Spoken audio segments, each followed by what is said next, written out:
Hi guys, it's Mike and welcome back to Made Up Universe. Recently I finally managed to see the Black Panther movie, and today we're going to review it with spoilers coming right up. So, first things first. Spoiler alert. If you haven't seen the movie, go and see it and come back to watch this episode. So, today we're talking about the Black Panther movie. Black Panther? Black Panther. Thank you. Today we're gonna talk about the Black Panther movie. Let's go.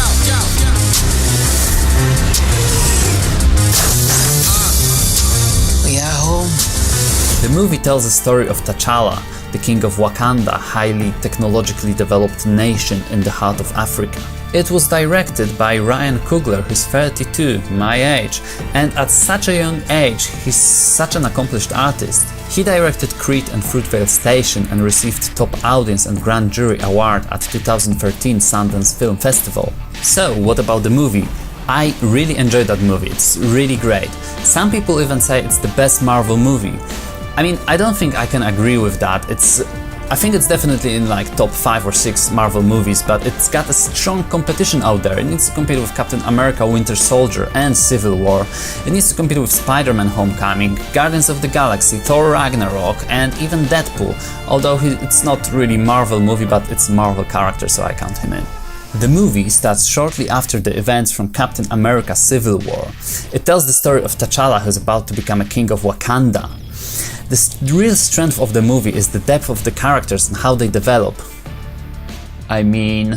Depth of the Black Panther characters. Thank you. Marvel has already learned how to create characters. They're not only super, but they're also human, and that's what makes them heroes we love. In the movie, we're being introduced to two opposing characters. We've got Black Panther, T'Challa, and we've got Eric Killmonger. Based on their upbringing, they manifest two different beliefs. I waited my entire life for this. The world's gonna start over. I'ma burn it all. What happens now determines what happens to the rest of the world. T'Challa believes that he needs to protect Wakanda at all costs, and that often means neglecting people outside. Eric believes that the people outside has been hurting for a very long time and Wakanda royals did nothing to help them. Eric thinks that the only way to help these people is to give them the power of Wakanda, the technology of Wakanda in form of weapons, and ultimately that's his goal in the movie. You see, Eric Killmonger is not 100% a bad character, he's just badly misguided and this is the only way he knows. In the movie, T'Challa starts from the point where he thinks he's ready to be a king because of all the things his father taught him. But later he's being exposed to outside world and to other people's opinions, and that's the point where he starts to question himself and reevaluates his own opinions. At the end of the movie, T'Challa ends up somewhere in between of what his father believed in and what Killmonger believes in, and he ends up somewhere in the middle. And that's a great character journey. This movie also explores social aspects of tradition.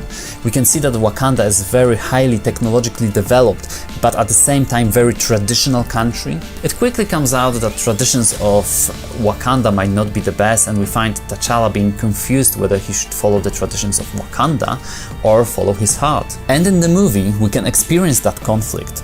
He brings a stranger into Wakanda just to save his life. He turns to enemy for help, and ultimately he opens up the reaches of Wakanda to the outside world. We can see other characters struggle with similar issues. Okoye experienced the inner struggle. Should she serve the new king as the royal guard, or should she be loyal to her friends and loved ones? In the movie we have ample of great characters. Nakia, portrayed by Lupita Nyong'o, love interest of Black Panther and a strong female character fighting for her people. We've got Claw, portrayed by Andy Serkis, who gave amazing performance. I think they've made him a lot better than in The Avengers, and it's actually really nice to see Andy Serkis not wearing any CGI. And we've got Everett Key Rose, portrayed by Martin Freeman. He always cracks me up. How much more are you hiding? Hola! And one of my favorite characters, Shuri by Letitia Wright. She's the one who brings enthusiasm, energy and comedy to the movie and serves as a contrast to all the serious characters and events. I wonder if she would appreciate my slippers. And another great thing about this movie is how immersive Wakanda is. We can see all the unique characters, costumes, colors, designs. It's all so incredible.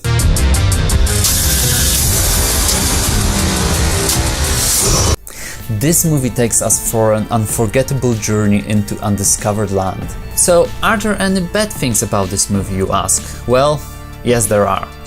I personally don't like the final battle between Black Panther and Killmonger. It's a little bit underwhelming to me. You will not be able to stay home!